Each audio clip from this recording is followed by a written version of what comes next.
So there's lots of things that go into it. And even before you get to that helmet, there needs to be an internal and external. You need to write this junk out. There needs to be a list of things, and they don't have to be in this particular order, but you need your, we'll go through it a little bit by a little bit, but like there's a lot of things you need before night vision becomes the priority.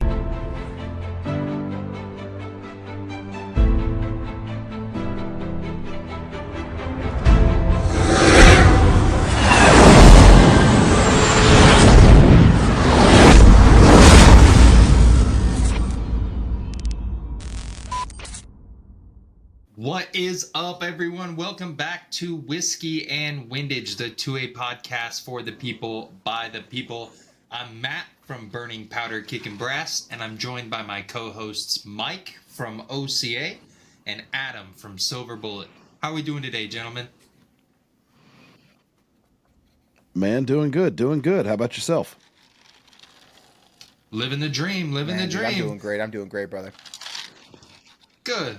We got a great show ahead of us today, everybody. We're going to jump right into it. First off, we got Mike with the 2A News. Take it away.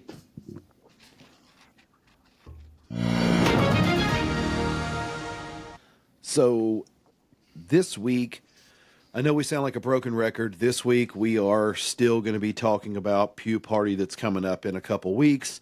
I think this is the last, Thursday coming up is the last day of February, and then we start the countdown. So I think we're about 5 weeks out to Pew Party. If you didn't check the episode we had last week with the hosts of Pew Party, Jay and Juan, definitely go check that out. But that's where we're going to be March.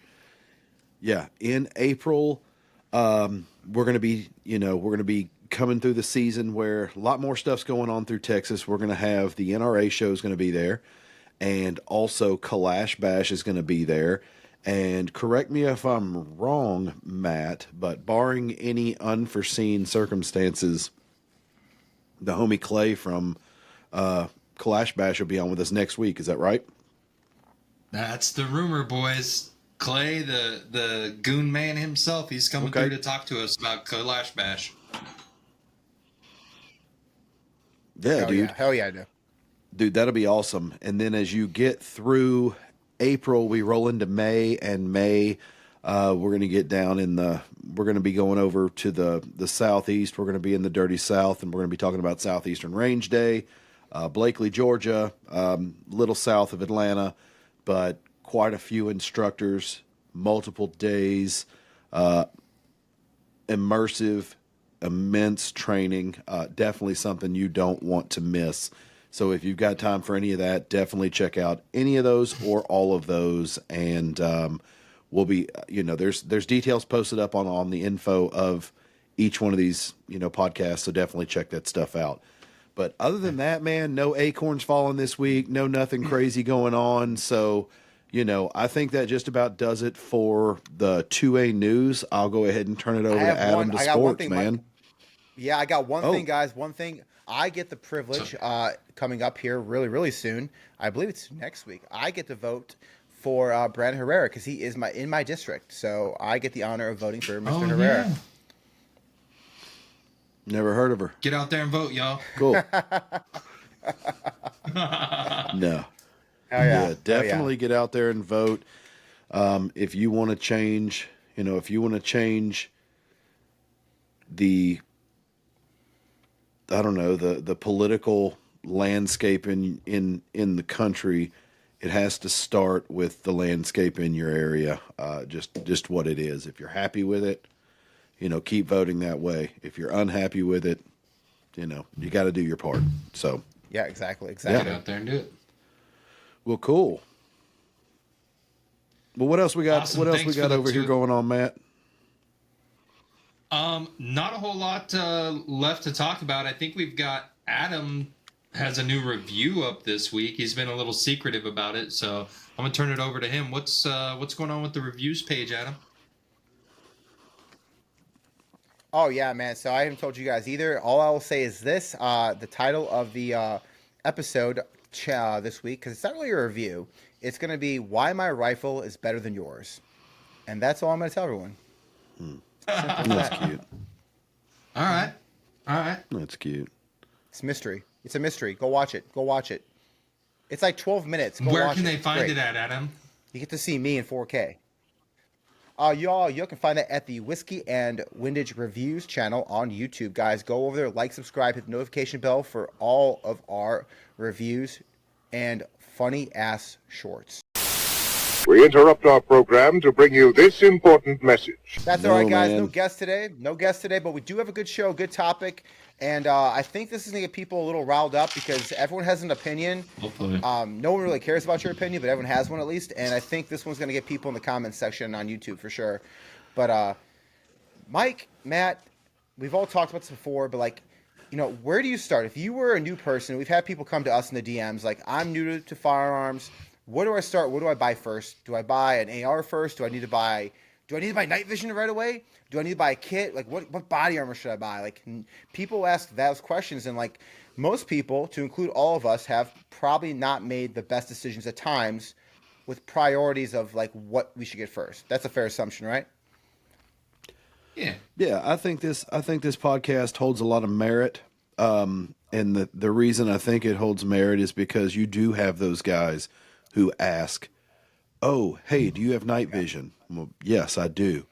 "Oh, what kind of night vision do you have?" And then I tell them, they're like, "Oh man, that's really nice night vision. I can't afford that night vision. I want this night vision." And it's like, okay, well, fine, get that night vision. But before you do that, let me ask you some questions. And you start asking, hey, do your boys have night vision? No? Okay, well, there's strike one because it's going to get really boring. We've talked about this on a podcast before briefly, but hey, you're not ready.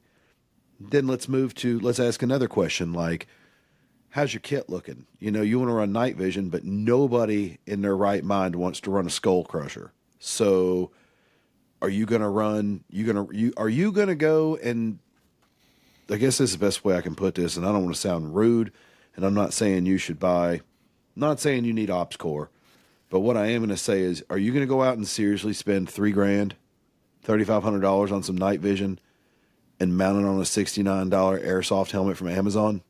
Is that what we're really doing here? No, Temu. So, yeah, so it's like, man, what are we doing here? So there's lots of things that go into it, and even before you get to that helmet, there needs to be an internal and external. You need to write this junk out. There needs to be a list of things, and they don't have to be in this particular order, but you need your, we'll go through it a little bit by a little bit, but there's a lot of things you need before night vision becomes the priority. And then there are seasoned guys in this industry, in the 2A community, that have the money for night vision. Hell, they've got the money for quads, and they still don't own night vision. No. Because there's a lot of other stuff they would rather have, or they're, and it's not thermal. That's not the easy answer. Oh, yeah, they don't want night vision, they want thermal. No, they don't have any of that stuff. They're saying, well, I gotta finish everything else out before I even worry about this. So, yeah. Adam, why don't you just start us out, man, and get us moving down the road, and we can start talking about this stuff. Yeah, for sure. So I did make a list, guys, and there's some numbers involved, but I'm not gonna be hung up on the numbers too much. It's perspective, but we'll get that to the end. But let's start first and foremost, if you don't have a pistol, the first thing you need is a pistol. Why? Because what's the point of having firearms is to protect yourself. Well, you're not going to be lugging around an AR-15 everywhere you go. You're just not. I don't care if you're in Texas where you can have a long gun. You're not doing it, right? You're just not. So first and foremost is a pistol, but I have my opinion on the pistol, and I'll let you guys share yours. For me, I would recommend someone buying a striker-fired weapon that's from I'm not going to say Glock, Smith & Wesson, SIG. I'm saying a good striker-fired pistol because it's affordable. I would recommend the top three, but if you want to buy another one that's not the top three, that's fine. That's your opinion. It's your money.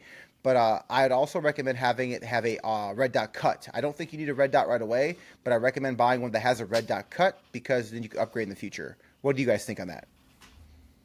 Matt, take it, buddy. I'm 100% with that.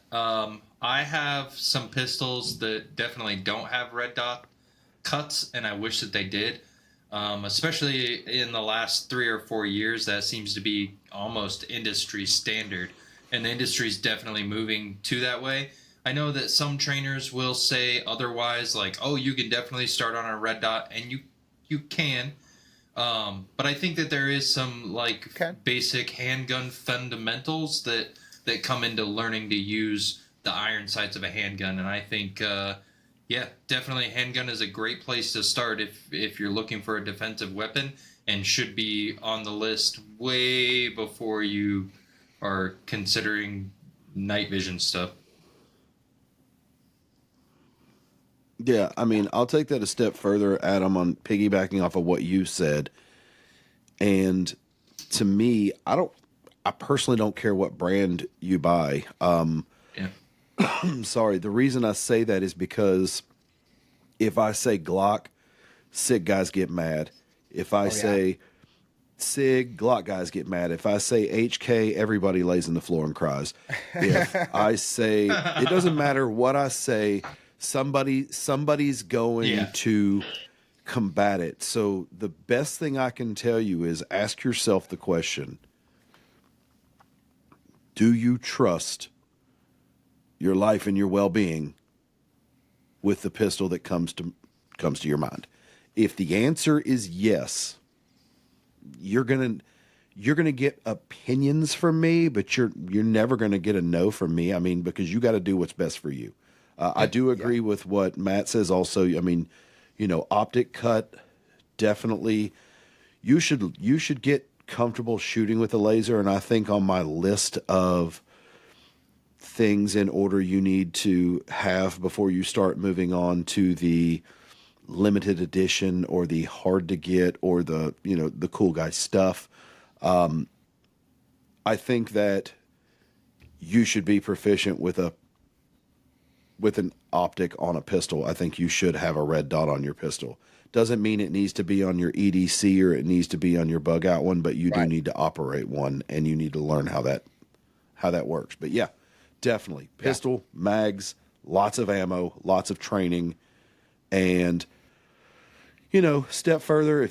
I would put a light on my pistol. I'm a guy who's against lights, but I would put a light on it. But if you don't want to put a light on it, and you say you're going to be the guy that holds the flashlight and you keep a flashlight in your pocket and you're armed over, if that's what you want to do so. But you need a light for those dark time situations so you can find the extra batteries for your night vision when your battery dies and you're fumbling around in your kit looking for them. So you do need a white light for that reason. Yeah, and I agree. So I did lay it out where I said pistol. Now I will say this. I'm going off someone with a budget. I'm going off someone that doesn't make, just a normal American. Now, I guess if you are new to guns and you have all the money in the world and you want to start with a pistol, but if you want to buy a staccato, buy a staccato, great. I'm not going to tell you not to. I just feel like for a basic striker-fired pistol, for most people, is very affordable to get into. So that's where I'm basing most of my stuff off of. The average American. And also want to preface this by saying I'm cool with the staccato on this situation, because in this situation, I mean, I like staccato. I have nothing against them. But in this situation, this is not a hits the fan situation. This is just you building your kit. So if your kit wants to include the staccato, wants to include a Nighthawk, an Atlas, if your kit, whatever it is, if that's what you want your kit to include, cool beans. Just make sure it is built completely the way you want it before you start moving on to, you can buy their parts for other guns, but before you start making big investment purchases, make sure that this thing is ready. Yeah, no, I think that's spot on. And so I did say, buy the pistol with a dot, because if you can afford a dot right away, great. If you can't, have it so you can upgrade. And that was the for me, at least have the option. And most striker fired guns nowadays have that option. Also, like you said, a good EDC holster, whether that's appendix, whether it's 9 o'clock inside, whatever holster will work for you to carry, because if you don't have a good holster, you're not going to carry the weapon. Promise you. Speaking from a guy that's bought more holsters than I ever should have, if you don't have the right holster, you're not going to carry your gun. You're not going to carry your gun if it's not comfortable for you. Yeah, so if find it's not the right comfortable, holster. you won't carry it. Yeah. And then, Mike, I agree, the light, I think having an affordable light even right away, get used to that. But also, I'll take this is one step further. I recommend at least 1,000 rounds of ammo for that gun, because you need to train. You want some extra ammo to keep, but you need to put some rounds to that gun, and you need to get some training, and you need to practice. So I have it budgeted, and I'm going to do rough numbers. I'm not going to talk about brands, but I said if you had about $1,400 roughly, you could buy yourself that pistol, a light, a good holster, and 1,000 rounds of ammo, guaranteed. And I'm overestimating, but $1,400 could get you started, and you ain't getting no staccato, but yeah, you ain't getting staccato. Man, you're getting get a top 3 primary striker. You're getting a couple. Yeah, you're getting a couple in that the Glock, the SIG, M&P. You are. Yeah. I mean, that's a budget gun. You could step into FN in that range. These HK budget guns, it's But the cool thing is depending on the optic you buy, and depending on the light you buy, most of that stuff will transition over. So exactly. In the event, now if you buy a Streamlight and it's the TLR and you buy it specifically for the Glock, and then you go all of a sudden go out and buy a SIG, you're going to have problems with the way that the pick rail's cut on the Glock, that it won't match up with the SIG right, and you will get that screw as tight as you possibly can, and when you go to shoot, that thing will move on you. So, you will have to, take it in the shorts on that a little bit, but that's part of it. Yeah.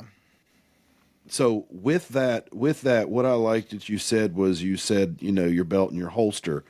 And I won't wait another second before we bring this in, even though it is down the list to discuss, but you've already got that belt, you've got that holster. If you don't have an IFAK and a tourniquet on your belt at this point, if you're carrying a gun on a belt and you're not carrying an IFAK and a tourniquet,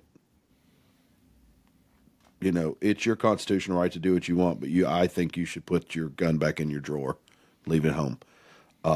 If you're not going to be able to administer aid in the event it's needed, especially if you caused the damage, you need to learn how to. You need to learn how to repair that holster. It could be on yourself.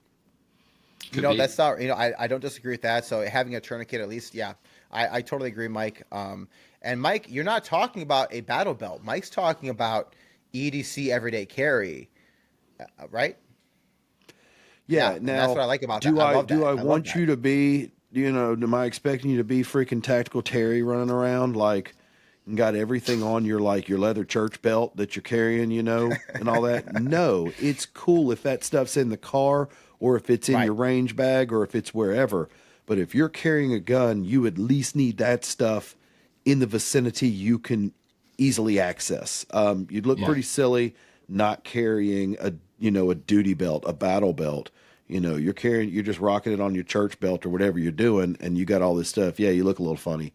But you at least need that stuff in an area to be able to take care of a situation. Amen. No, Mike, I'm glad you said that, because I'm the medic here, and you mentioned that, so I appreciate that. That's a good caveat on that. Matt, I mean, we talked about ammo too, so I'm a big believer. Every new pistol I get, I will not even carry that gun until I put a minimum, and I think this is a low count, a minimum of 500 rounds to that gun, just because QC, right? You don't know. So, what's your mentality on that? If you're telling someone brand new to firearms, I'm recommending 1,000 rounds, because I want them putting at least 500, 600 rounds of training and having a couple extra 100 rounds just to have. What do you think about that? I think that's a solid standpoint. I've always been a collector, so I've had handguns come in and come out and move around with a couple of constants. And I have guns that I enjoy, I love them, but it's not something that I would carry every day just because I haven't put in the time. I haven't sat there and ran that gun for hundreds of rounds to know, if I do limp wrist it on accident, is it going to jam up? Will it take crappy ammo? Will it take really good ammo? So I think a minimum of 500 rounds. I mean, granted, if it's your first gun and you can't get out and dump 500 rounds right away, should that keep you from carrying it? I don't know. I would never tell someone like, oh, you shouldn't carry it to protect yourself if you don't have a minimum of 500 rounds. But it definitely should be something that's tested and that you're familiar with before you're counting, you're leaving your life to depend on that thing. I've got 2 pistols that I'm like, yep, I carry that every day. I've got one for my wife that I trust to work when she uses it because I've seen her use it. And I've got 2 that I carry pretty regularly, but I've got 5 or 6 pistols that are just kind of old collectibles that I would not trust my life to on a daily basis. Right. You would never carry. Exactly. No, that makes sense. That makes sense. And another thing, I don't want to get off tangent, but for new gun owners, I recommend don't go, if you're going to buy some Gucci defense ammo, fine, cool, buy the hollow points. I understand why, but here's my thing.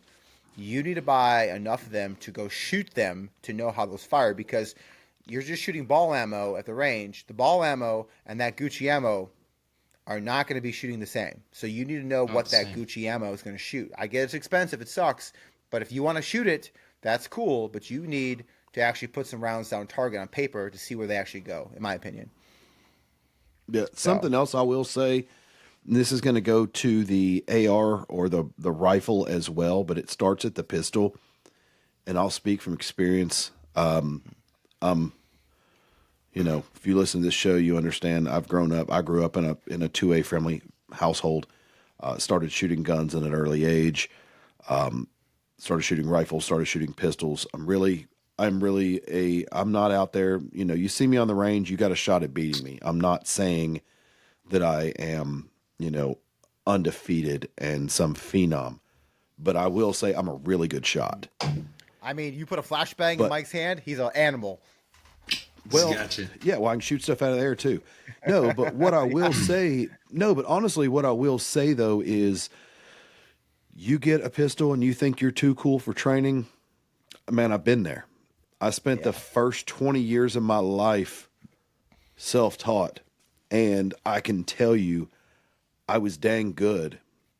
But where I messed up, and I'm gonna equate it to my golfing buddies out here, my golfers.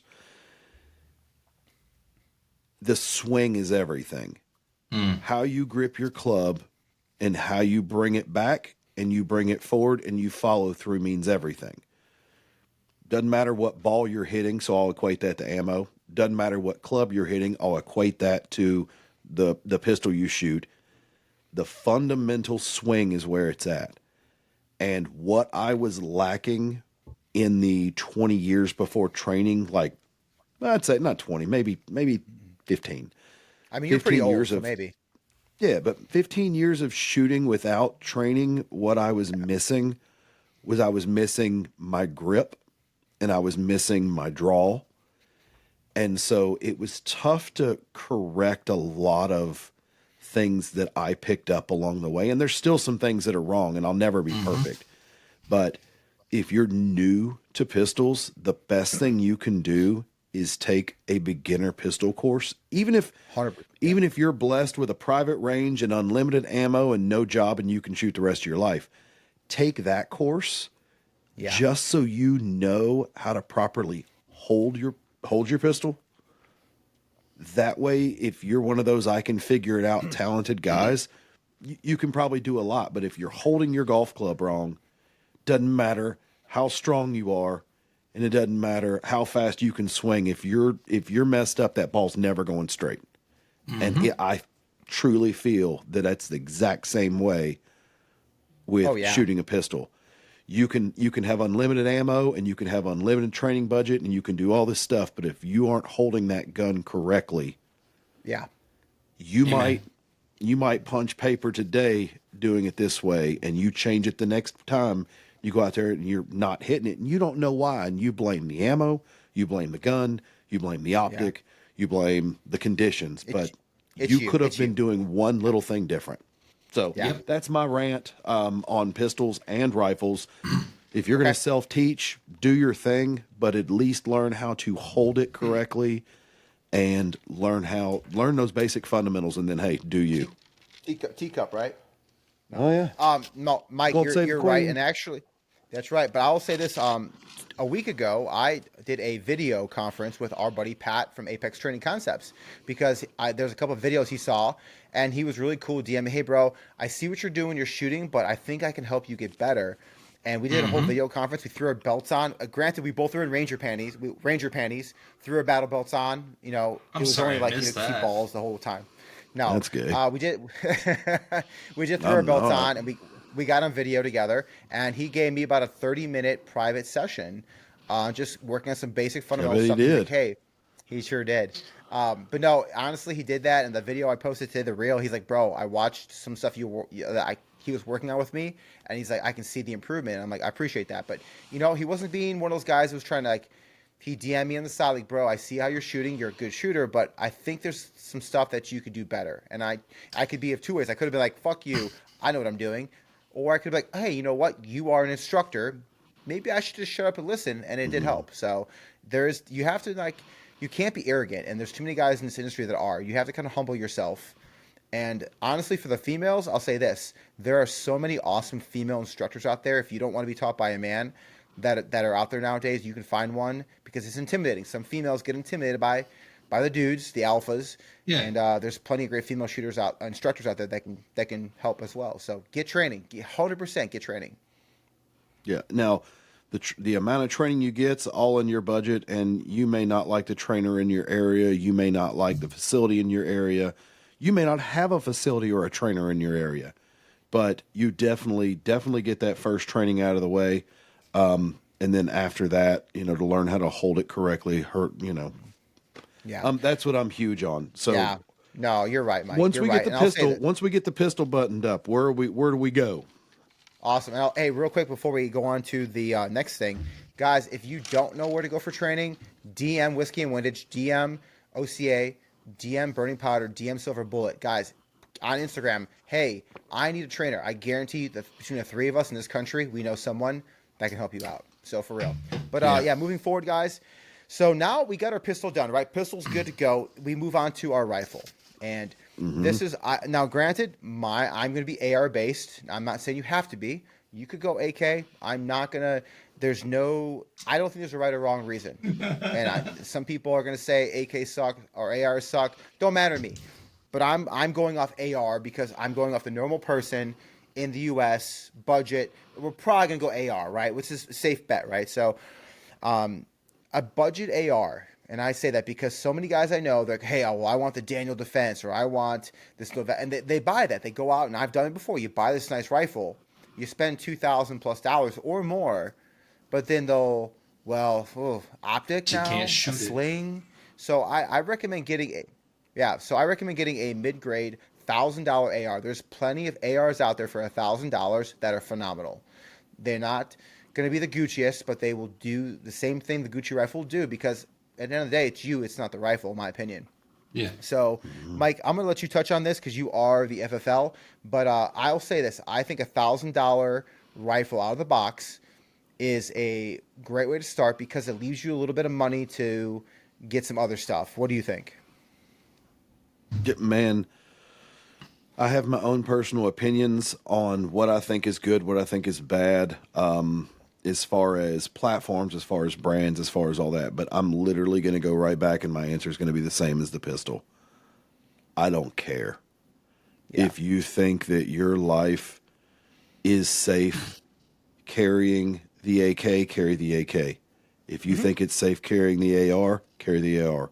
If it's the Kel-Tec carbine, 9mm ugly looking thing, if that's cool. You do you, America. Sorry for your loss, but like, hey man, do your thing. Like, I'm not gonna knock it. If it's a an X95 Tavor, bullpup, cool. If it's, I don't know, anything. I mean, if that's what you want, if it's a CZ brand, if it's a Scorpion, the Evo, whatever, man. Like, I have my opinions on what I think I would take and what I think would best suit me or people in, my group. But if you're willing, if you say hands down, without a doubt, this black Scorpion with red safety, red trigger, and red accessories on it is what I'm gonna take to battle, bro, to defend my home or defend my family from, you know, an uprising or whatever. Like, man, bro, do you like do it then? Like, Okay. again, but like you said, you need the rifle or SBR or carbine, whatever we're talking about. You need that. You need an optic. You need backup irons. You need a sling. You need Mags. Magazines. at least 10 mags. I'll agree. I'm a 10 mag guy. You know, if you're running 30 rounders, that's 300. If you can't run 30 rounders, sorry. But, you know, if you're running 20s, that's cool. It's still 200 rounds. Right. If you need more than 200 rounds to do what you're doing, you've bitten off more than you can chew to start This with. shit is thick, boys. Yeah. But if you're going to the range, if I'm going to the range, I can sit at the house and I can load up 10 30 round PMags, and I never let a bullet come home ever. So there's going to be times that I'm just going to start mag dumping because I'm tired and I'm ready to go home because I'm tired of shooting. But, you know, 300 rounds, that's very easily doable. Yeah. I mean, it's very easily doable with one rifle, but I definitely think you need all of that stuff. I know I'm missing things, like, you know, tack light. Yeah, I was saying, I think an affordable light. I think I will say this. I will argue on the pistol. I will argue on someone's pistol saying you don't need one. I will 100%, and I will die on this hill. You need. Let me say that again. Need a light on your rifle, even if it's a budget one. I can't. I'll die on that hill. You can. I won't die on the hill. If you're, you know, Paul Blart Mall Cop, and you're just going to keep your freaking flashlight in your pocket, and you're going to pull out a little Streamlight wedge every time you need one, and do the old, you know, I'm going to carry this thing around, like, or you're going to put it in your mouth and walk around, man, whatever, do you? I don't care. You know, you're just going to be at a disadvantage because you're not going to be able to operate your weapon to the best of your ability. But they're so affordable. If you don't want a light, you know, I'm against lights in certain situations, but I'm not against putting a light on. So Yeah. definitely 100%. need that. Yeah. But yeah, definitely. So- Matt, where are you at on this? Yeah, Matt, what are you telling someone, a brand new person? I know you're an AK guy primarily, but I know you also have ARs. So a new person getting in wants a rifle. What's your advice to someone? Is to buy an AR because AKs are batshit. No, either platform. Look, people are gonna have their opinions one way or the other, and anybody who says this one is better than this one, absolute, because they're full of shit. You can have your preference. I like to mess with AKs. They have character. They're cool to me, and so I shoot a lot of AKs. But I do also have a couple ARs. And it's undisputably the more common platform in our country. And so in the event of, you know, stuff hits the fan situation and you're out there in the streets, got to fend for yourself, you're way more likely to come across fully loaded AR magazines than you are to come across AK magazines. And there's no argument in that. But regardless of whatever I think I could work on an AK in the field. Oh, yeah. Yeah. A hammer. It's like, Yeah. I couldn't work on an AK in the field other than like a few pieces. Like an AR, you give me the tip of a bullet and a rock. yeah. There's a good chance, other than breaking that barrel loose, there's a chance I can take everything apart. Yeah, that's Except true. those pesky Allen wrench.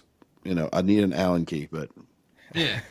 I think the trade-off to that is that the AK requires less field service, and so the need isn't quite as much. Everything's riveted into place. No way could it come unscrewed or get loose, or so there's going to be pros and cons to both. Regardless of what it is, like, get a rifle. These guys are right on point. You can argue about how many mags you need, but if you have 2 mags for your fighting rifle, you're wrong. Like, you need a bunch of magazines. You need to try them. Even in modern technology, modern manufacturing, 1 PMag could work very different than another PMag in the same freaking rifle. And so to have experience of cycling ammunition through them and know like, hey, this one's kind of pesky, like we're going to put some tape or a mark on that one to know that like that one sticks at the back of the bunch. And so to have 10 magazines, I think in 10 magazines, you maybe have the chance of one being not so great. And so, you've got 8 or 9 awesome magazines. I think that's a great choice. And then ammunition, time behind your rifle. I won't tell anybody that they need an optic for a rifle that's going to be a fighting rifle. I know lots of guys who are really, really efficient with iron sights. But an optic is nice. If you do have an optic, put some sort of backup on there if that thing can't come off quickly to get to your iron sights. Like if it can't flip out of the way or quick detach, like you have to set it up so like if the worst case thing happens, what's my next step? Okay, I still got some flip ups that I can see through my red dot that's battery that died, and then lighting. Or the battery dies, or you tried to jump a fence and you fell down and you cracked the glass on your EOTech and now it doesn't work. Right. You've got to be able to have some sort of sighting system. Yeah. Matt, that's a good point, and I will say that. So what I have as the basic AR build, I'm going over rough numbers again. So I did a basic AR build, about $1,000. In my personal opinion, in 2024, in February, $1,000, in my opinion, gets you a decent AR. I didn't say Gucci. I didn't say great. I didn't even say mid-tier. I said a decent AR platform. It'll go bang. It'll work. I didn't say that's a duty rifle, but it'll work. But yeah, I did say so. Also, I will say this: I think having good iron sights, metal iron sights. Don't go buy the Magpul plastic ones. Buy some good iron sights, 100%, without a doubt. Buy some good ones. They're gonna last. And then also, dots are cheap nowadays too. You can get a Vortex dot. I'm just saying them because I looked it up. Under $100, you can get a Vortex dot, throw on your gun. If it breaks, you can replace it. Also, you can get it to co-witness with your iron sights. So then if it does go out, you can still use your iron sights. So I was going to say like a SIG Romeo, what is it, like a Romeo 5? Yeah. Or I'm saying an MRO. I run a lot of MRO, but like just a dot. I'm not saying you need that kind. Primary Arms has them, but just having something that you can do a true co-witness with. Yeah. I mean, there's nothing wrong. The $1,000 for this gun or that gun, I've got like I say, I always have my opinions, but it's honestly, it all boils back down to my opinion doesn't care for your kit. My opinion only matters on my kit. So if I think that I couldn't get what I want for $1,000, that's my opinion. Right. So of course. Yeah, I mean, and I think I can get close. I'm just saying, like, hey, for these guys that are true purists, there's no way I could even buy, and we'll say AK, there's no way I could even buy the AK that I want for $1,000, let alone one extra mag or even an old surplus sling, like something cheap. Like there's no way I could even get that. Like, okay, yeah, I mean, do you? I mean, if your battle rifle is, if you believe in your heart of hearts, your battle rifle should be like a Scar 17, like, $1,000. Like, get you one. If you find them for $1,000, let me know. Tell me where. I want to buy 2. Yeah, exactly. Yeah. So and let me premise this. I should have started with this, guys. So when I did my numbers, my mindset, Mike, you did them with your AR. Agree with you. No, what I did was I thought about a family man. I thought about a father. This is my mindset. A father, a guy, breadwinner, making about 50, 60 grand a year supporting his family. What could this guy afford in a year? Ish. Or what could he start with? That's why I went with the numbers I went with. Yes, trust me, not $1,000 AR, right? I completely get it. So I understand where you're coming from. That was my mindset on this. So someone new that wants to protect his family. He wants to be the protector, but he also, money's still a thing. He's doing the best he can. He's working his ass off. He still has to, pay a mortgage. That's kind of where I came up with my numbers, just to put in preference. Man, if you're a protector, I was going to say, dude, if you're a protector and you're not I don't want to say a warrior because that's not a good name and that's not a good example. Yeah. If you're trying to just guard your house from being overtaken, $1,000 get you $1,000 get you a lot. Go buy your ass a Mossberg 500, buy you a red dot, and mix it between double lot and slugs, buddy. True. You're good. True. If you're having to just defend your house in your neighborhood, I want no part of your house if that's what you've got. This is true. If your house is out in the middle of nowhere and you're going to have to travel into town to get supplies, you can be okay with some slugs for a certain distance, but then you start limiting yourself. So, yeah. So I guess that's my mindset, and I'm not saying, but I can tell you right now. Well, you're a go-getter. You're not going to stay in the house long. You're going to move. No, exactly, and that's my mindset. So yes, I said roughly, if someone said, "Hey," I said about $1,500, you can get yourself an AR, a basic red dot, a OK sling, a budget light, and a couple extra mags. That was going to be right there. And that was kind of like, you could do it. I didn't say it was going to be the Gucciest, and I'm not going to throw names out there, but I'm going to throw one. PSA has deals all the time. Palmetto State Armory has deals where you buy an optic, get 10 mags for free, and you can get an affordable rifle. I'm not saying Palmetto State's the all to be all. What I'm saying is it allows Americans, the average American, to get into the game. And you can upgrade later. Right? Sorry, I'm boring. That same pricing. But that's kind of where the mindset on that was. That same pricing will do the same for AKs. I mean, you already dropped Palmetto State Armory. The $1,500 will choose you an AK platform at Palmetto State as well. Trim you out in magazines, get you a nice little red dot. There are options out there, I think, in both of those pretty common platforms at right about $1,000. You're going to get something that I think you could depend on. Make a pretty good bet to be dependable, at least. Okay. Yeah. No, I do. I completely agree with that, Matt. So, I mean, okay.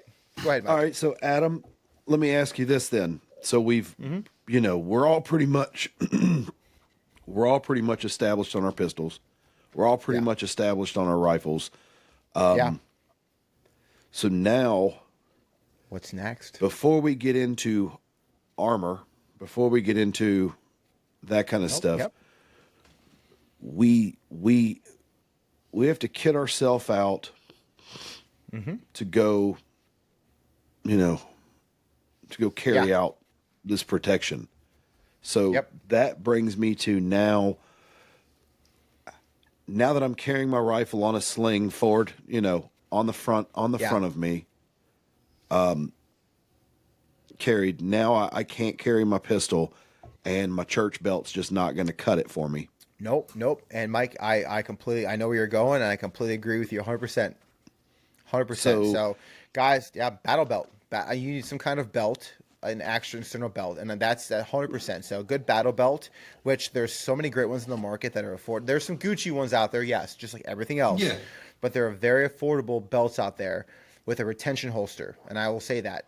Mag holders, there's tons of out there. You can decide what kind of mag holders you want. I'm not going to tell you what kind to get. What I'm going to tell you is have some mag holders, have an IFAK like Mike mentioned, an actual IFAK on that, but a good retention, at least level 2 retention holster on that belt with your gun, and 100% the belt. And I will add on to that, Mike, if you're going out there, and I think we talked about this offline, a chest rig. You don't need body armor. You need a chest rig. And the thing with the chest rigs is, I'll tell you this on chest rigs, cheat code. Haley makes some nice ones. Actually, in my opinion, Haley makes the nicest chest rig out there, in my opinion. But it's stupid expensive. I'm going to tell you now, for a chest rig, go get yourself an airsoft chest rig. It's sewn material that holds the magazine. It just holds mags. You're not bearing weight on it. Go on Amazon and get yourself an Amazon chest rig. I'm not worth the chest rig. Get a good belt. I don't think you should skimp on the belt. But there's still a lot of affordable belts out there. Sorry, I think I just had an aneurysm. What the hell did you just say? Yeah, I said get an airsoft chest rig. Okay, cool. I'm gonna tell you what. I'm gonna tell you right now. There are some out there right now, and there's some guys on YouTube that we're friends with that have talked about that. You can throw taco shells in these things that are Haley knockoffs. It's a chest rig. It's not holding weight. It's holding mags. I'm really torn on this because when it comes to a chest rig, I don't know which route to go.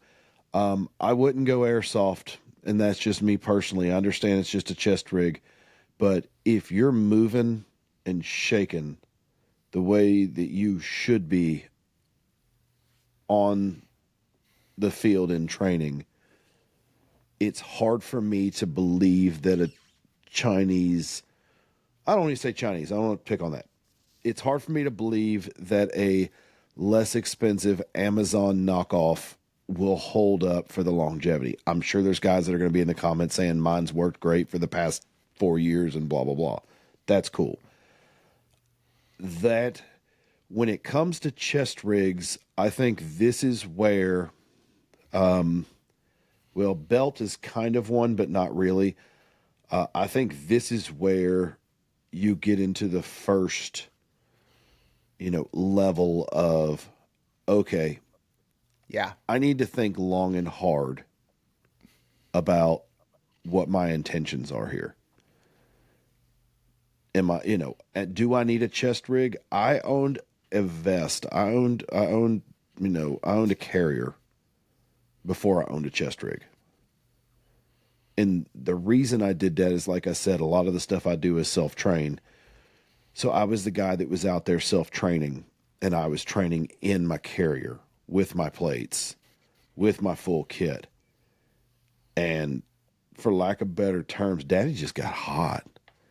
Yeah. Daddy's thicker. And Daddy was running hot in that Tennessee heat, and Daddy didn't like that. So Daddy Plates said, are "Let's tough just get on something big so I boys, can wear dude. some mesh, and I could be breathable."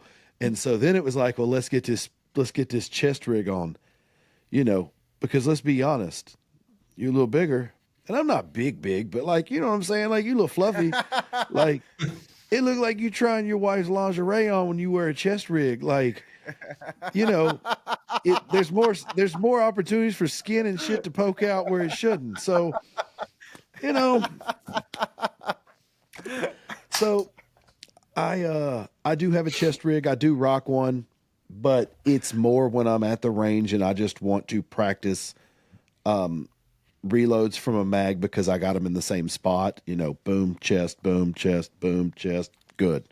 I don't have any admin pouches on it. I do have one admin pouch, a small one, but it holds my cell phone, all that stuff. But on the back, it doesn't have any medical. There's no medical on my chest rig. And that's because all of my medical stuff is on my battle belt.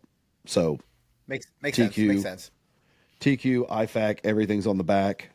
So I don't run that. Now, when I run my carrier, I keep my IFAC and I keep my tourniquet on my belt, but I also have a secondary med kit, and it's a medium-sized med kit, nothing crazy, but you're going to get your chest seals, you're going to get a little bit more immersed into the medical field other than just like some Israeli bandages and some tourniquets and some boo-boo stuff. But yeah, I think that chest rig versus plate carrier is the first time that you really have to start thinking through what am I trying to do? Matt, where are you at on this? I'm admittedly pretty new to building out full kit and not just buying as many guns as I could get my fucking hands on. And so it's all pretty new to me. Chest rigs have always been a thing because I'm an AK guy. There's lots of cool surplus options out there. Lots of guys are collecting, different AK chest rigs from different countries and stuff. And they're out there in a lot of numbers and still pretty inexpensively. And so I've got a couple of different chest rig options that just hold magazines. That's all they were made to do is hold AK magazines. But about a year, 10 months ago, I bought my first battle belt. I'm a real blue collar guy. I don't make a whole lot of money, but I needed something to round my kit out. Not to drop brands or anything, but I tried to find something that was going to be quality, but not break the bank. I ended up with a Tacticon battle belt. So far has been great. It's sturdy, holds stuff up. I've got mag holders, holds my pistol up, holds 3 rifle mags, 2 pistol mags, a pistol, and a tourniquet at the moment. I don't have a belt-mounted IFAK yet. It's something that I need to add to my kit. I do have first aid kits in all my vehicles, just because even before weapons and stuff, I was like, yeah, first aid in all my vehicles is pretty important. So most of my first aid is in vehicle outside of a tourniquet. And I just took my first dive into armor. So it's all kind of a progression, you know, and it's like you dip your toe in the water to be like, am I going to like this? Do I want to keep going? I think there's lots of budget options out there. The industry does a bad job of portraying certain brands or types of things and being like, this is the truth, the one answer and the only answer, and if you don't believe this, you're nothing and you're poor. Like, there's some good options for us poor folks out there that aren't necessarily the top tier stuff, and I mess with a lot of that. So like, I rock Spartan plates. They're steel. They got a gnarly coating on them. I've watched a lot of information on them. They have a really amazing anti-spall coating, but some people would be like, it's got to be ceramic or nothing.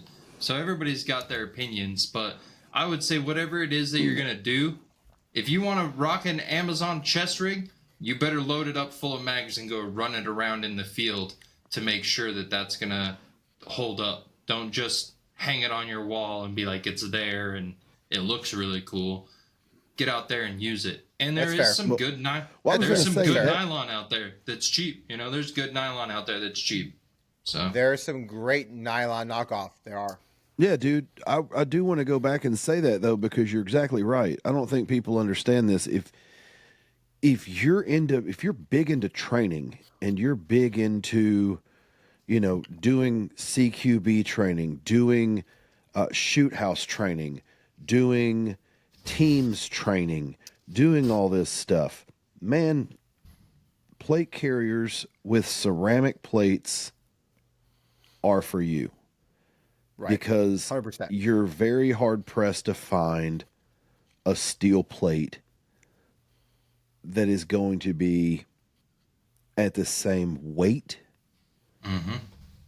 that you're going to find with ceramics. And people who haven't done this, I challenge you. I don't care what your physical fitness level is. I don't care what your body type is, what your build is, what you can and can't do. It sounds so silly, but just take some rope and tie a 10-pound dumbbell to a 10-pound dumbbell twice and slide your head through that and let a 10-pound dumbbell hang in the front of you and a 10-pound dumbbell hang in the back of you. And I'm not saying run, because that would hurt. Just walk. Yeah. Just stand there and breathe. Can you do it? Absolutely. Yeah, you can. But I'm just saying that's what you get. So if that comes to me on the want versus need, the necessity versus the cool factor, to a lot of people, plates are just cool. So you're not wearing them to train a whole lot. You're not wearing them frequently. So I don't see a harm at that point. And I'm a ceramic guy, but I don't see a harm in that point for steel plates with anti-spall coatings on them. If the coatings, and I haven't seen the videos, I haven't done my own personal research, but if the coatings do what they say they do, I don't have a problem with it. Because you're not going to be wearing them a lot, and I hope to God that you never have to wear them. But that's one of those, it goes back to a ballistic helmet and night vision and, IR lasers and things. These are things that you don't have to have. So if you're not wearing it all the time and you don't work in an industry that requires you to have it, steel, I guess, is cool for you. And so I would definitely save that money. Now, if you wear them frequently or plan to wear them frequently, man, buy once, cry once. Out with the steel, buy the ceramic. It's going to hurt the wallet a little bit more. Could be a lot more. Yes, but yes and no. There's special threat ceramics out there that aren't too bad. no, yeah, but you see what I'm saying. But it's like, okay, do that. Right. I mean, if we're really wanting to just get into training and you're not worried about the threat, but you want something for, smaller rounds, just buy a plate carrier and just stuff some trauma pads in there. I mean, you can stop pistols. Yeah, a Kevlar trauma pad can. So, Mike, Matt, I both agree with both of you, and I want to go back to this because I did say, like, I can tell you from experience. One, I'll say this. Yes, I've had to wear plates for 10 hours straight before, and they're Army, so we're ceramic, and I have not worn metal plates that long, but it still sucks. I mean, and the plates I have that are issued to me, they're not bad. They're not the Gucciest, but they're lighter than the ones that I've bought for myself, my personal ceramics. So I will say that. But they're still like 6-pound plates, I want to say. Well, just they get heavy. They get heavy. We haven't even got into helmets yet, but if you're in construction, just wear a hard hat. Put a hard hat on, and if you're not used to wearing one, wear a hard hat for about 5 hours in your day. Guarantee end of the day your head's going to hurt. Yep. And it's because even though it's a pound, it's a piece of plastic on a cradle system, it's just going to bother you. It's going to hurt. You're not used to it. Yeah, no, it's going to. And I want to go back to the chest rig because I have a Army. So the Army, we call it a TAP system, the TAPS chest rig. I have that. Yep. I have a knockoff Haley. I have a friend that had a real Haley. I've seen all three. I've worn all three. I'm going to tell you right now, the Army TAP system is no better than a knockoff airsoft, in my opinion. The way it's sewn, it's okay. It's okay. It's good. I'm not talking the cheapest one. I'm talking there's some really good ones out there. You're still spending, $90, $70 on it. You're not spending $20. But the Haley's going to run you about $300. Or no, I don't want to say numbers. Haley's more expensive. And I compare to Haley because I do think Haley makes probably the best chest rig, in my opinion, out there. But when you look what he's charging for it to the knockoff, I know a lot of guys in the military don't buy Haley ones. They buy the knockoffs and they run them no problem. So chest rig, do what you can afford. Yeah, I mean, and for mine, honestly, I don't run a Haley. I run an S-Tac. Yeah. I run the S-Tac, and the only reason and I'm not giving fanboy stuff out, but S-Tac's going to be about $150, and it gets you everything you need, and it's USA made, and it's veteran owned, and it ticks all the boxes that you want it to tick. The colors are all there, and you can pick it for, SR15 or SR25 pattern or AK pattern. They have AK chest rigs. They've got it all. So Haley's the only, and I'm not plugging Haley. The only advantage of the Haley chest rig is the way they design the mags and the taco shells. You can run AR or AKs in the exact same chest rig, and that is the one plus with the Haley chest rig. That I will say. See, yeah, I just don't like taco. I don't like taco mags, and I know that that's a fight for another day. Oh, yeah. I love tacos. Yeah, but I like tacos. I'm the Kiwi setup guy. I'm a Kiwi setup guy because I like that stuff to lock into place, and I can do fat boy cartwheels and nothing falls out. But I don't want to have to strap my mag up again.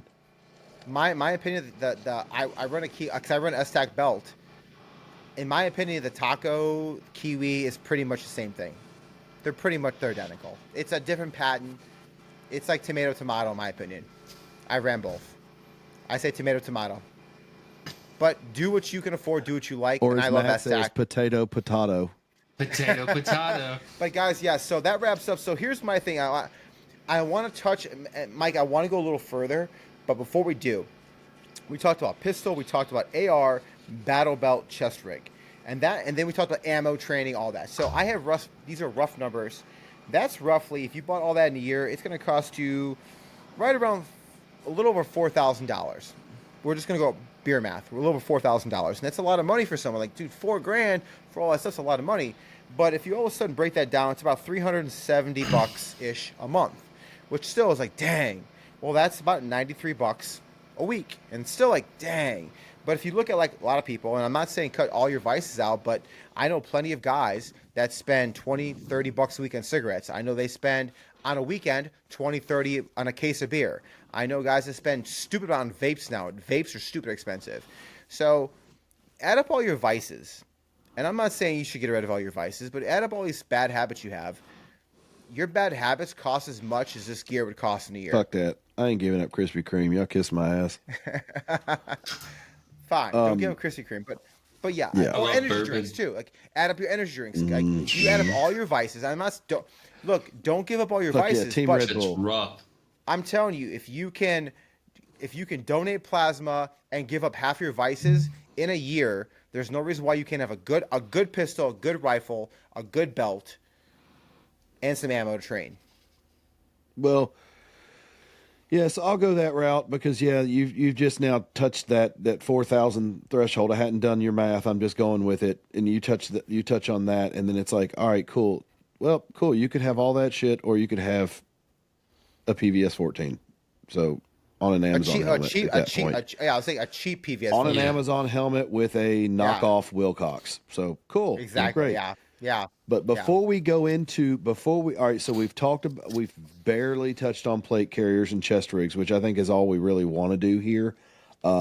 Steel plates are great if that's what you want to do. If you do a lot of training, you do a lot of training with it. You do you spend a lot of hours wearing this stuff, like a lot of hours. Not I think I'm gonna spend a lot of hours. No, like you spend a lot of hours. Go ceramic, go lightweight, go hybrid. If not, Steelies will be fine for you with the anti-spall coating. Chest rigs, do what you feel you need to do. And again, this all works the same. But before we go further up and we start getting into the lids and all that stuff, dude, let's go back down to medical. And I want to ask you, Adam, I've talked about chest seals. I've talked about Israeli bandages. I've talked about freaking tourniquets. I've talked about, Johnson & Johnson Band-Aids and Neosporin. Like, talk to me about the sheer basics, and we don't have to get too crazy, but talk to me about the sheer basics. What should you know medically? What should you know? A great question. How to apply a tourniquet correctly?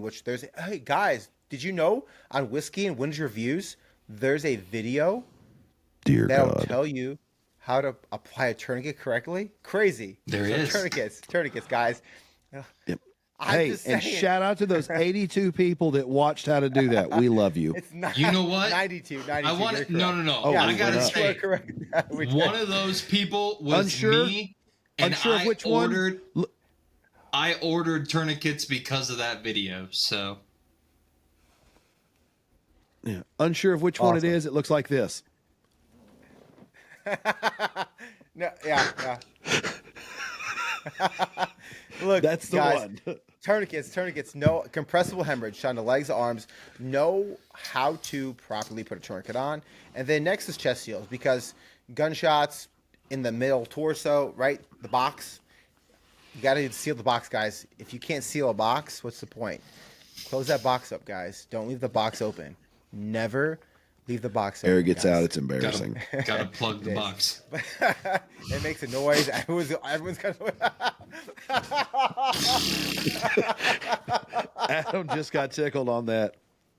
Whispering sweet nothings. Oh, it's happened. Yeah. But guys, chest seals. Also, guys, did you know there's a chest seal video on how to properly apply them at Whiskey and Windage? All 60 people. Oh, that's the one that 82 people watched. Yeah. Sorry, 82 people watched that one. It's like 60. Okay, what's funny is, I can post a video of the dumbest, like my crap hits the fan gun gets 11,000 views, it was the worst video ever. I will say this, the worst video ever, 11,000 views. How to put a tourniquet on. How to put a tourniquet on. Pretty important. It's a really good short video. No one wants to watch it. So medical. So to answer your question, Mike, tourniquets, chest seals, really important. A good pair of trauma shears, underestimated because you got to cut the clothes off. You have to be able to cut to the wound. So a good pair of trauma shears. I'm use not my going to talk teeth. about needle decompression. That's a little advanced. Needle Ds. We're not going to talk about a good Israeli bandage, good bandages, and that's really it, guys. That's what you need in your IFAC. If you want boo-boo care, have boo-boo care. But for the average person, that's about your echelon of care that you're going to get. I mean, we can get other things like combat gauze, but that's look. If you don't understand how to find the artery and unplug an artery and get in there, I could spend 5 hours teaching you how to use combat gauze. So I'm not. And let's be honest. Let's be honest. Unless it's a hits the fan situation, all you're trying to do is stop the bleed until the real professional gets there. Correct. Yeah. In a real situation, you and Adam take care of it situation. until like a corpsman shows up and can really take care of it. Yeah, just you and Adam just keep pressure until the corpsman gets there. I love it. I got your joke. Yeah, 100%. 100%. I love my corpsman. Love my corpsman. I love it. Yeah, but gun range, guys. Yeah. Yeah, I mean, so yeah, you need to do all that stuff. Just stop. So, all right, so we've got a little medical down there. I didn't want to touch too much on it, but it is a huge thing. So you've got your gun, you've got your pistol, you've got your rifle, you've got your medical, you've got your belt, you've got your you got your carrier or your chest rig. Cool, good job. You know, it's overlooked. It's overlooked, and I will go back, and I do want to say that it's not a necessity. Well, actually, it is a necessity. It's a necessity if you're shooting at an outdoor range, first off, but also not only there, it's also a good protection for you. Well, I wasn't even going to go there. I was going to go PPE in general, and I was going to start at the bottom, and I was going to say I'm not going to say you need military issue boots, because those are probably some crappy ass boots anyway. But what I will say is you need a good pair of hiking shoes / boots / mid-height / ankle, whatever you want. Does Nolan need those? No, you need some Reef tactical flip-flops from Kevlar. No, but if he was on a real range, he would need them. No one would give a shit about his karate and kung fu fighting. No one would care. But basically, you need something that you can comfortably stand on for 4 or 5 hours. Yeah. So you need a good pair of shoes. You need long pants. Can you shoot in shorts? Yeah, I've done it a whole lot. You go to a real range, like a public range, got to have pants. They're not going to let it go in most cases. So fine, you got that. Now let's move further up. Eye protection. You need sunglasses or you need shooter's lenses. Yeah, we all look stupid in them. Just wear them. Then you need ear pro. You need your ear pro, and that kind of gets that taken care of. But if it hits the fan, I mean, you need ear pro. So I don't know how you're going to get your helmet on unless you're going to rock some Peltors. But that brings us to what this whole premise of this podcast is about. When do I buy night vision? You're crossing into that echelon at this point. After all of that stuff is purchased and all of that stuff is there, you're crossing into the point where you can start talking about planning to buy night vision. I mean, if you want to buy it step one before you have a gun, do it. It's the coolest thing ever. Look at the stars. Walk around your house and feel like you're the coolest guy ever because you can see and no one else can't. Like, it's great. Buy it. I love it. I've got it. I wouldn't trade it for anything. I love it. But is it a requirement at any point, even at this point for me? No, except I do train at night a little bit and I do some night hunting. Other than that, I don't need it. If you're not doing that stuff, you don't need it. So at that point, it's just a cool toy. I know people that have it and they don't use it other than to show cool pictures that they have it. Mm-hmm. Oh, yeah. I fuck off the military night. Anytime I had night vision in the Army, I've always just more fucked off with it at night than really used it. Yeah, because when we get into night vision, we talked about this early offline, but, in the many years, the night vision I have now is not my first night vision. I started off with a PVS 7 that came from Desert Storm. That's so horrible. Knew a guy that had one. Like, great, got it, pretty cheap, good deal, worked. Wasn't the best. I bet the NSN number was rubbed off of it. Actually, I think it was still there, which was bad now to think about. The serial should have been rubbed off. The NSN. I think it was still there, which is bad. I think. So yeah. Anywho, I digress. You go in and you start thinking about it, and you're like, oh well, I've got all this stuff, and I want night vision now, so I'm just going to have to go buy what I can afford. So you're going to go buy some janky ass green phosphor tube, and people that tell you the green phosphor tubes are still cool and they try to justify it. Trash. I'm just telling you it's old generation. It's old technology. It's like trying to tell you that although the PlayStation 5 is cool, the dude that's got PS2 is still telling you how his graphics are still almost as good as that, and he can play just about every game that you can. Like, nah. Yeah, bro. Cool. Nah, bro. Ain't happening. So, you need that. Well, you need to buy, like, when it comes to tubes are a buy once, cry once. I truly believe that. If you can't afford the tube you truly want, wait 6 more months. Right. So, Mike, just let me keep ask you a saving question. your money. Let me ask you a question, because I don't want to get exact dollars. Hey, Mike, I'm a guy. I got all my kit, and I'm at this point, right, Mike? I'm the guy. I have everything but a tube. I'm at this Mike, point. If I want a single tube, what's my price point to get a good tube? Roughly, where am I looking to get into the ball game? We're talking. I have a helmet, but I need a mount. I need a tube. Where am I looking to get into the market where I'm not going to be disappointed? So if you go in and you're buying a tube, okay, first off, I'm gonna take EOTech out of this because EOTech includes everything. But if you're just going in and you're buying from these other guys, if you're not being allowed to select your optical lens that goes on the thing, as well as not being able to select the tube that you get, whether you're getting, whether you're getting L3, whether you're getting L-bit, whether you're getting Photonus, whether you're getting all these different guys, you're probably getting some jank shit, or you're getting some B-level stuff. If they're saying, hey, I'll just sell you this whole kit for $3,800 and you get no selections at all, you're getting the stuff that manufacturer couldn't sell to anybody else because no one else wanted that stuff. Right. So when you say what kind of ballpark are you in, can you find night vision, Gen 3, white phosphor? Can you find night vision for in the 3,000s, like the low 3,000s? New? Yeah. You can. You're not going to be happy with it, but you can. But it doesn't stop there, and I think that's what people don't understand. So it goes back to the very beginning of what I just said, at the front of this podcast. You're putting we're just going to call it PVS 14. You're putting a $3,000 to $6,000 tube. You've got that. It can't directly mount to your helmet. It has to mount to two different things. The first thing is the J-arm.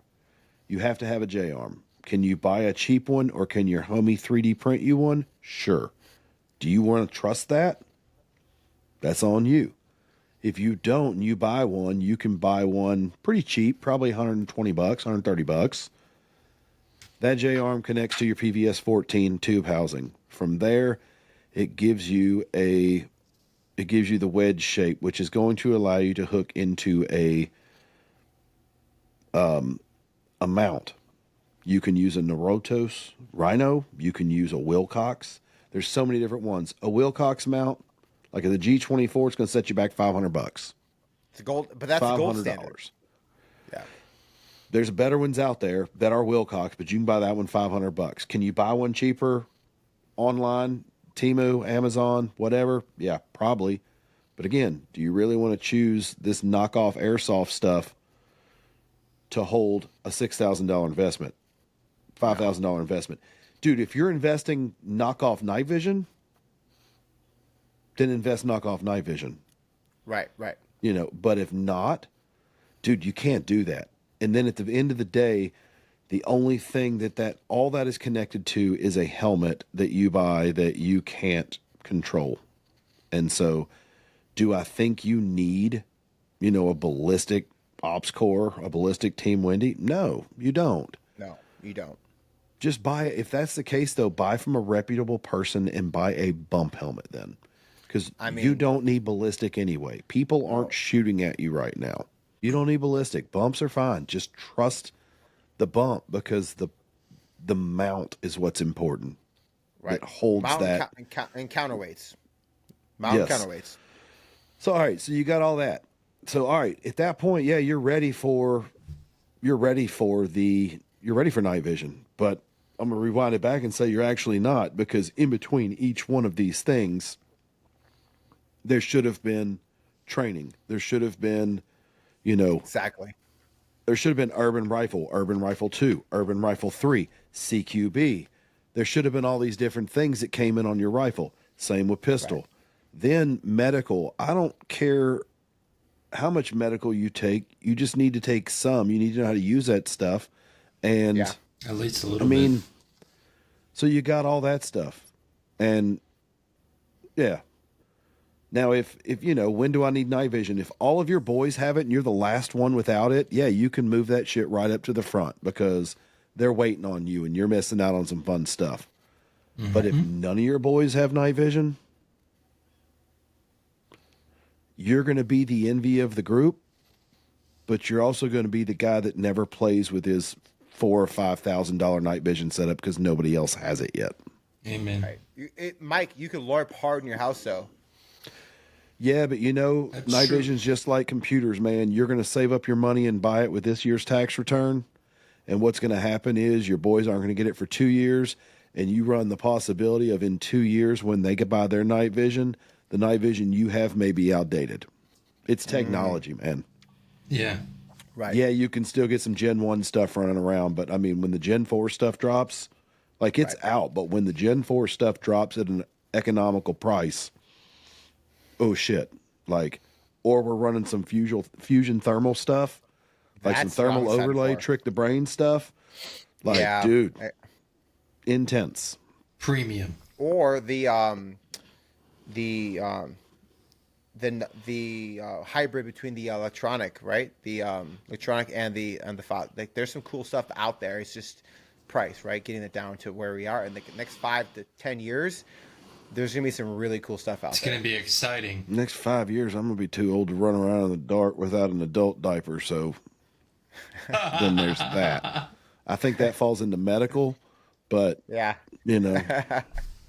Awesome. Guys, this is a great conversation. Guys, that's the basics. Honestly, getting a pistol, getting an AR, getting a way to hold mags, belt, chest rig, and then kit. I think those are the basics, but it's build up slowly. You don't have to do this over a year. This could take you 2-3 years. Just build up how you can, but buy quality so you're not trying to sell it, because we've all been there, all three of us. How many guns I've bought and sold, then bought and sold, then upgraded. It's if I just would have waited, bought this one thing, I would have spent less money overall. 100% would have. Yeah, it's true. So take our advice, learn from our mistakes. Trust me. Please. Don't have a mid-grade laser on the front of your rifle that you're supposed to put $800 on that you don't have night vision for. Learn from our mistakes. Well, we want to thank you guys very much for tuning in. If you've stuck in this far, also make sure to go over to Whiskey and Windage Reviews channel. Subscribe there. Don't forget to hit the notification bell on either channel. That way you know when we drop new content. We've got new podcasts, new reviews every week. We've got shorts almost every day. So keep tuning in. We appreciate you guys. We'll catch you next week.